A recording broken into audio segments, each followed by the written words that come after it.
था बेटा वो समझ जाओ। हुआ क्या था आपको बताते हैं। अंग्रेजों की एक नीति रही है, बांटो और राज करो की नीति, है ना। बांटो और राज करो की, अब बांटो और राज करो की नीति क्या रहती है कि अंग्रेज है ना, भारत में बांट बांट कर शासन करने की पद्धति रहती है। आप हर एक को खुश नहीं कर सकते, तो कुछ को खुश करो, अपने पक्ष में लो, बाकी को विरोधी रहने दो। और जितने विरोधी है उनमें भी फूट डालो, फिर उनमें से किसी को अपने पक्ष में लो, फिर विरोध करने वाले को एक तरफ। तो ये पॉलिसी कहलाती बांटो और राज करो नीति। अब हुआ क्या, अब आपको, अंग्रेजों ने 1857 के बाद, अगर हम थोड़े से बात करें तो 1857 के बाद में डब्ल्यू डब्ल्यू हंटर करके व्यक्ति थे, डब्ल्यू डब्ल्यू हंटर व्यक्ति थे। इन्होंने 1857 का जो विद्रोह हुआ था, नाम सुना होगा आपने, 1800, उस 1857 के विद्रोह के ऊपर बातें लिखी। और बातें लिखकर उन्होंने कहा कि अगर मुसलमानों को चैन से जीना हो, अच्छे से जीना हो, तो अंग्रेजों के पक्ष में आओ। और 1857 के विद्रोह की जो समीक्षा की गई थी कि भैया क्यों हुआ, तो उसमें अंग्रेजों को यह कहा था कि 100 साल से तुम यहाँ पर रह रहे हो, तुम यहाँ पर बांट नहीं सके, हिंदू मुस्लिम सब एक होकर विद्रोह करे। तो उसके बाद में अंग्रेजों ने डब्ल्यू डब्ल्यू हंटर की बात को मानते हुए और कमेटी की बात को मानते हुए बांटो और राज करो की नीति को अपनाया। राज करो, और बांटो और राज करो की नीति का अर्थ ये रहा कि इसमें हर बार ऐसी नीति को बनाना जिसमें हिंदू मुस्लिम अलग हो। जैसे हिंदू धर्म सुधार करना, परंतु मुस्लिम धर्म सुधार कुछ भी नहीं करना। क्यों नहीं करना? क्योंकि मुस्लिम धर्म सुधार आंदोलन इसलिए नहीं करना क्योंकि वो तो अब पक्ष में आ रहे हैं, और लगातार इस बात को कहते हुए वो आगे बढ़े। इसी दौरान क्या हुआ, 1885 आया बेटा, और कांग्रेस की स्थापना हो गई। और कांग्रेस की स्थापना के बाद में कांग्रेस एक राष्ट्रीय पार्टी के रूप में उभर कर आई। और जब राष्ट्रीय पार्टी के रूप में उभर कर आई, तो राष्ट्रीय पार्टी उभरने के बाद में जो भारत का बंगाल का क्षेत्र था, जिसमें बांग्लादेश भी आता था, असम भी आता था, ओडिशा भी, पश्चिम बंगाल भी आता था, और हमारा झारखंड के साथ में बिहार, ये पूरा एरिया कवर होता था। एक बड़ा एरिया था, पूरा कवर होता था। इसकी पॉपुलेशन लगभग लगभग 9 करोड़ थी पूरे मिलाकर, जिसमें हिंदू भी थे और मुस्लिम भी थे। और इतने बड़े पॉपुलेशन वाले स्टेट में अगर राष्ट्रवाद की भावना फैल जाएगी, तो यही कहीं ना कहीं पूरे भारत में राष्ट्रवाद फैलने का कारण बनेगा। इसलिए क्या करा, एक कर्जन नामक व्यक्ति ने, कर्जन ने क्या करा, 1905 में बंगाल का विभाजन कर दिया। और बंगाल विभाजन करने का उद्देश्य उसकी बातों में आया था। उसने पहले जैसे लोगों के सामने आकर अलग रूप में कहा था कि इतने बड़े राज्य को प्रशासनिक रूप से संभाल पाना बड़ा कठिन है, इसलिए हम बांट रहे हैं। परंतु दूसरे रूप में उसने कहा था कि इतना बड़ा राज्य, और यहां पर अगर हमने बौद्धिकता देख ली, राष्ट्रवाद की भावना देख ली, तो भारत में आजादी दूर नहीं। बांटा, एक पूर्वी बांटा और एक पश्चिमी बांटा। पश्चिमी को हिंदू बहुल रखा, पूर्वी को मुस्लिम बहुल रखा। यहां से हिंदू मुस्लिम बांटा, प्रत्यक्ष रूप से बांटा, जिसमें हमने कल आपको बताया रविंद्रनाथ टैगोर ने राखी दिवस भी बनवाया था। इसी के बाद में 1915 आए गांधी जी, और गांधी जी के आने के बाद में 1917 का हुआ चंपारण आंदोलन। 1917 के बाद में 1918 में एक हुआ खेड़ा आंदोलन, और 1918 में हुआ एक अहमदनगर मिल मामला। इन सभी आंदोलन में गांधी जी ने ना हिंदू देखा ना मुस्लिम देखा, केवल भारतीय कहते हुए आंदोलन करा। इसी के बाद में 1920 में गांधी जी के द्वारा शुरू किया गया असहयोग आंदोलन, और असहयोग आंदोलन के पैरेलल लगातार समानांतर चला, उसे का नाम था खिलाफत आंदोलन। कौन सा आंदोलन था? खिलाफत आंदोलन। ये खिलाफत आंदोलन क्या था बेटा, एक खलीफा करके पद होता था। उस खलीफा के पद के साथ में फर्स्ट वर्ल्ड वॉर में जो संधि की गई थी वो अपमानजनक थी, और खलीफा का पद पूरे दुनिया के मुसलमानों के लिए एक प्रतीक था कि यही सबसे बड़ा पद है पैगंबर के बाद में। मोहम्मद साहब पैगंबर साहब जो है उनके बाद में, तो उनका अपमान पूरे दुनिया में मुसलमानों का अपमान। तो इन्होंने उसके विरुद्ध में आंदोलन करना शुरू करा। गांधी जी को लगा कि 1857 के बाद में हिंदू मुस्लिम की पहली बार मुलाकात हो रही है, तो इसको एक साथ चलाना चाहिए। तो गांधी जी ने खिलाफत आंदोलन और असहयोग आंदोलन को एक साथ लेकर चले। पर गांधी जी ने इसी के बाद में यह आंदोलन तो धीरे से समाप्त हो गए, पर छोटे रूप में ही सही भारत में एकता तो थोड़े रूप में थोड़े समय के लिए स्थापित हो गई। गांधी जी के लिए आरोप भी लगाया जाता है कि धर्म को राजनीति में प्रवेश करके गांधी जी ने अदूरदर्शिता का परिचय दे दिया, ये भी बात बोली जाती। अब हुआ क्या आगे?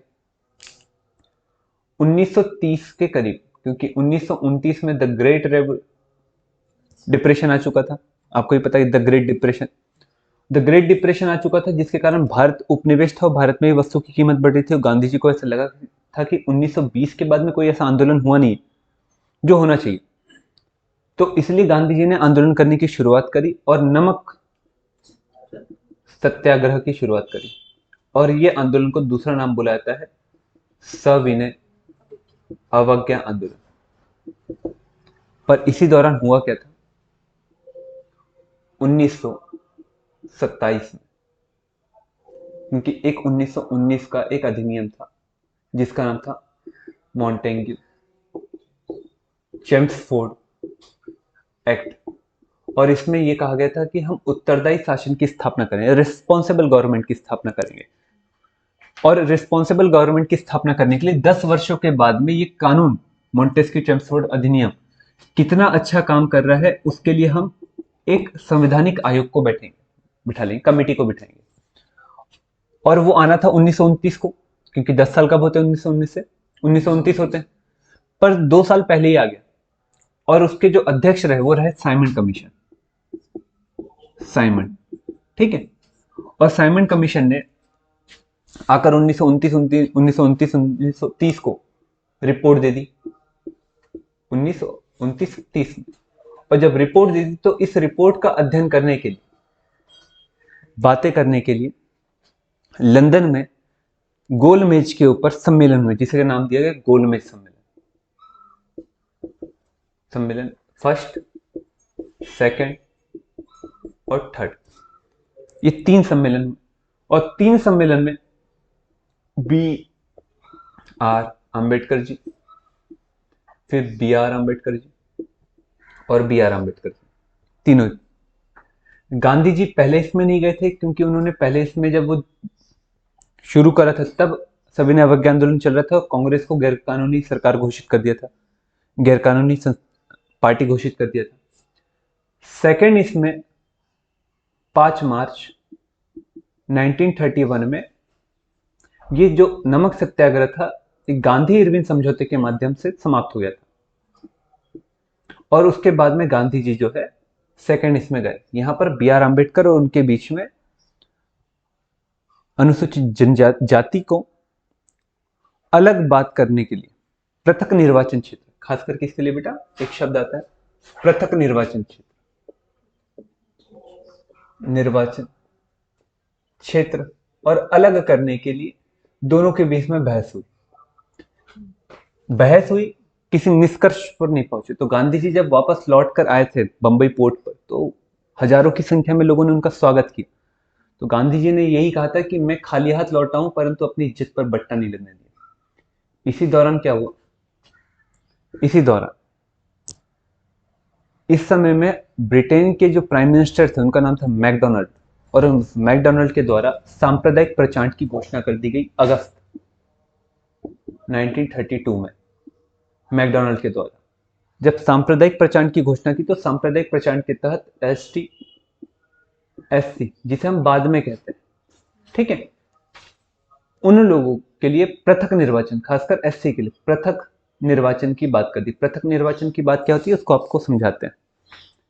कि मान के चलिए कोई क्षेत्र है, यहां पर से कोई एससी का व्यक्ति या एसटी का व्यक्ति खड़ा होता है चुनाव के लिए, तो ऐसी कंडीशन में यहां के सभी लोग वोट नहीं देंगे, वही वोट देंगे जो इस कैटेगरी से, वही देंगे। इसका मतलब ये करा इन्होंने कि यहाँ पर एसटी और एससी को बाकी लोगों से क्या कर दिया, अलग कर दिया।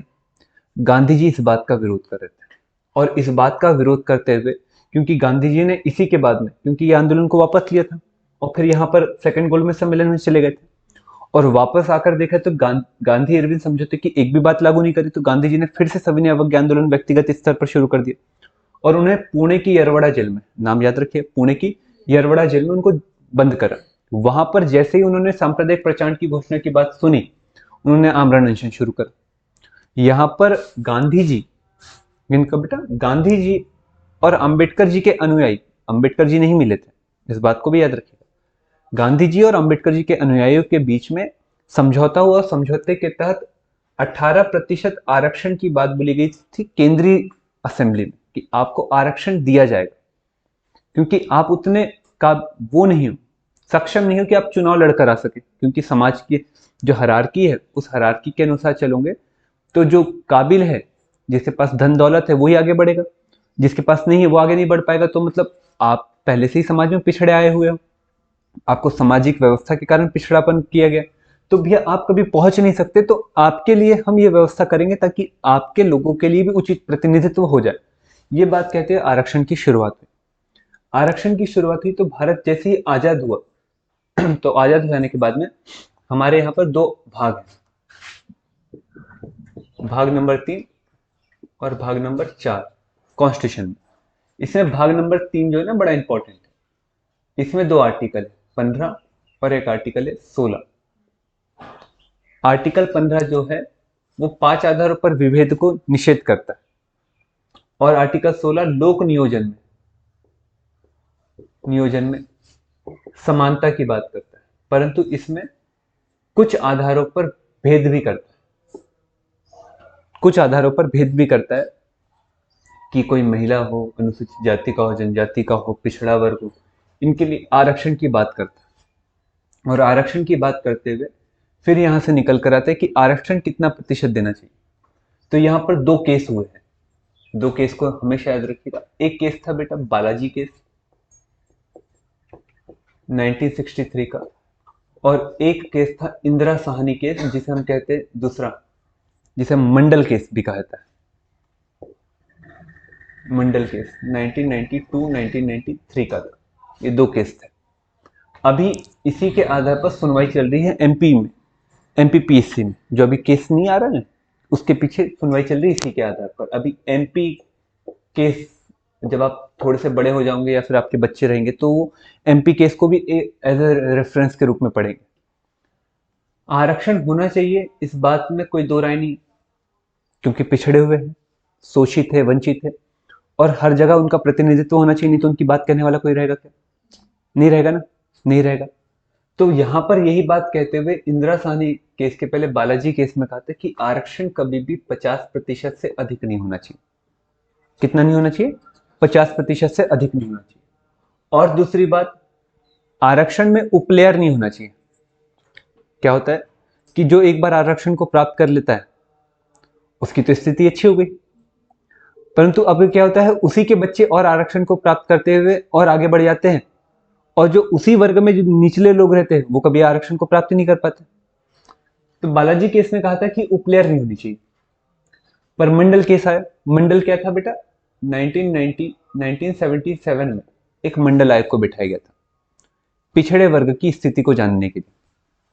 उसने रिपोर्ट दी, और रिपोर्ट देने के बाद में 1990 के करीब करीब प्रधानमंत्री के द्वारा, उस समय में जो वीपी सिंह करके थे, उन्होंने 27% आरक्षण की घोषणा कर दी। इंदिरा साहनी पहुंच गई सुप्रीम कोर्ट, और सुप्रीम कोर्ट ने उस समय में कहा कि सामान्य परिस्थिति में कभी भी आरक्षण 50% से अधिक नहीं होना चाहिए, पर एडवर्स कंडीशन में हो सकता है और उपलेयर बनाई जा सकती है। और यहीं से ओबीसी के अंतर्गत हमने क्रीमी लेयर की अवधारणा सुनी। क्रीमी लेयर मतलब मलाईदार परत, जिसकी आय 8 लाख से अधिक यदि ऊपर है और वो ओबीसी में आते हैं तो वो जनरल से फाइट करेगा, अन कैटेगरी से फाइट करेगा। वो किससे फाइट नहीं कर सकता है? ओबीसी से फाइट नहीं कर सकता है। जिनके पिताजी फर्स्ट रैंक सेकंड रैंक के अधिकारी हो तो वो भी जनरल से फाइट करेंगे, किससे नहीं फाइट कर सकते? ओबीसी से। जिनके पिताजी चार्टर्ड अकाउंटेंट हो या फिर बड़े लॉयर हो, माने हुए लॉयर, तो वो भी किससे फाइट करेंगे? ओबीसी से। किससे फाइट करेंगे? जनरल से फाइट करेंगे। ये बात कह दी। इसी के बाद में हुआ क्या, अभी अभी एमपी में हुआ क्या, एमपी में एसटी की संख्या जो है पूरे मध्य प्रदेश में वह 21%, जनजाति बहुल क्षेत्र है। उसी के बाद में 15% के करीब करीब एससी की है। तो 15 और 21 कितना हो जाता है बेटा, 36 कितना हो जाता है, 36 हो जाता है। और 36 के अलावा ओबीसी को है 14% आरक्षण, क्योंकि कितना बोला जाता है, कितना प्रतिशत आरक्षण दिया जा सकता है, 50%। तो अब ये ओबीसी को आरक्षण, ये किसे आरक्षण, एससी को, ये किसे, एसटी को, कुल मिलाकर कितना हो गया, 50%। मंडल आयोग ने भी बोला था, मंडल ने भी बोला था कितना होना चाहिए, 50।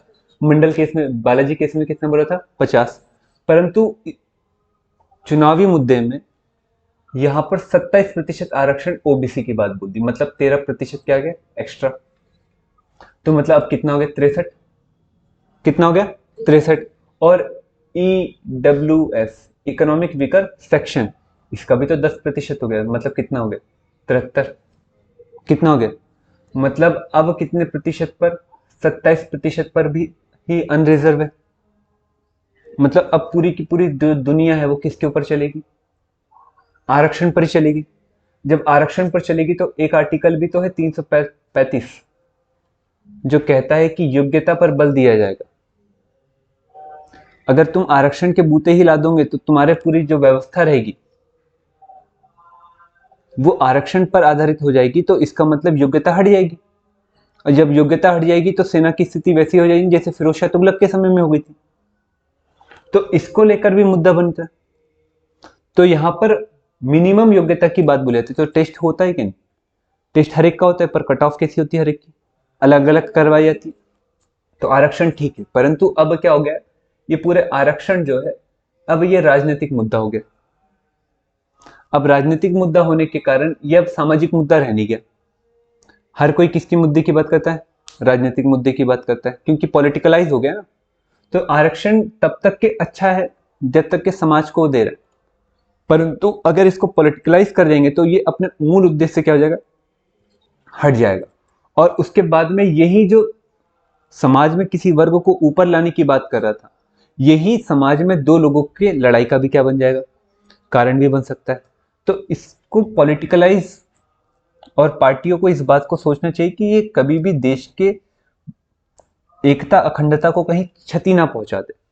जब आरक्षण आरक्षण ज्यादा हो जाएगा तो कहीं ना कहीं दूसरा वर्ग जिसे आरक्षण नहीं मिलेगा वो दुखी होगा, और जिसे मिल रहा है और उसमें भी अगर उसको लग रहा है कि भैया मैं कम हूं तो वो और आगे बढ़ेगा। जैसे राजस्थान में अगर जाएंगे तो मीणा जनजाति, मीणा जो है राजस्थान की बड़ी है और वो बोलती है कि हमको एससी में लेकर आओ, जबकि सब चीज अच्छा है।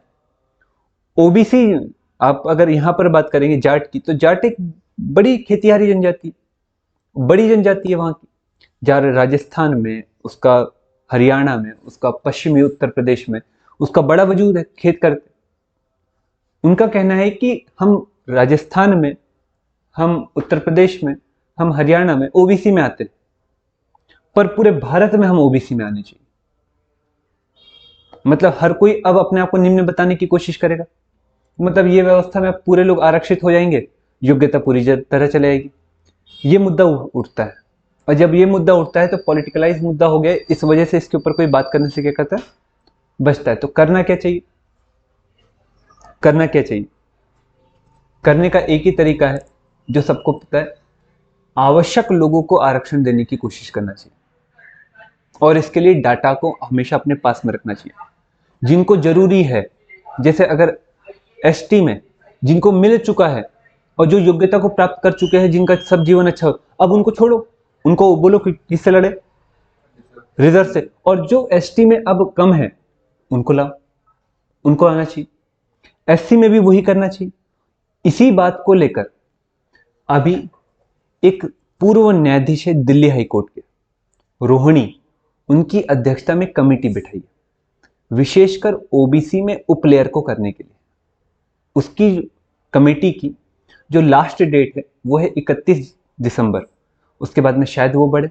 तो किस प्रकार से उपवर्गीकरण किया जाए इसके ऊपर अभी भी बातें चल रही है। तो इस बात को थोड़ा सा याद रखिएगा, कभी अगर मुद्दा है तो बस आप इस बात को हमेशा कह सकते हो और कोर्ट केस को थोड़ा सा ध्यान में याद रख लेना कि भैया कोर्ट भी मानती है कि जिनको जरूरत है उनको ही आरक्षण मिलना चाहिए, कहीं ये पॉलिटिकलाइज नहीं होना चाहिए, क्योंकि उसके बाद में देश की स्थिति क्या होगी ये किसी को भी नहीं पता।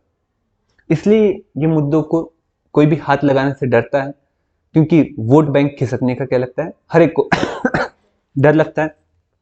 एमपी में, राजस्थान में, छत्तीसगढ़ में 2018 में जो सरकार गई, वो सरकार इसलिए गई, सबको पता है कि जो एट्रोसिटी एक्ट में संशोधन करा गया, और संशोधन करके जो 18वीं धारा थी जिसमें गैर जमानती थी, उस जमानती धारा को सुप्रीम कोर्ट ने असंवैधानिक घोषित करते उसको हटाया।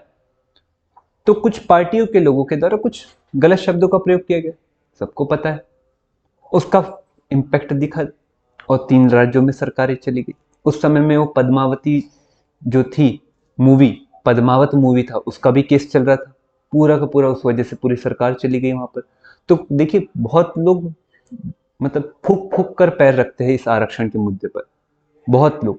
और जब भी चुनाव आते हैं तो आरक्षण का मुद्दा क्या होता है, फिर आता है और बच्चे लोग इसका नुकसान उठाते हैं, क्योंकि आरक्षण का मुद्दा तो चल रहा है, कोर्ट केस चल ही रहे 3 साल से चल ही रहे, पर 3 साल में बच्चा भी तो बड़ा हो रहा है, उसकी उम्र भी तो जा रही है, और जब उम्र ही जाएंगी तो मतलब बिना एग्जाम दिए बच्चा बड़ा हो गया, सपने पूरे टूट गए।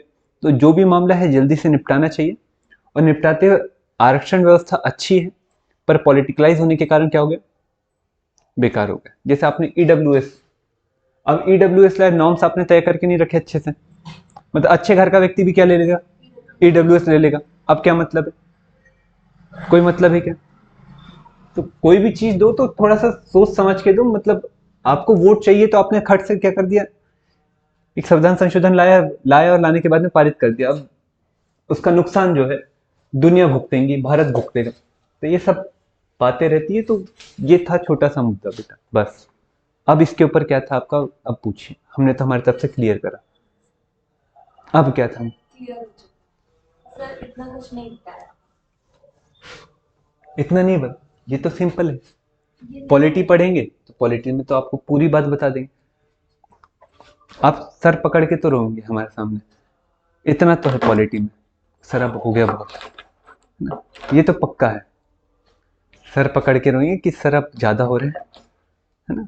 वो होगा कार्तिक, हो सकता है कि नहीं, पॉलिटी में हो सकता है। पॉलिटी में आकर हमको गुस्सा बहुत आने लग जाता है, याद करके बहुत करवाते हैं, भयंकर याद करवाते हैं। बस ये कि आप लोग थोड़े से नए नए हैं तो थोड़ा सा रुकते हैं, कर दो।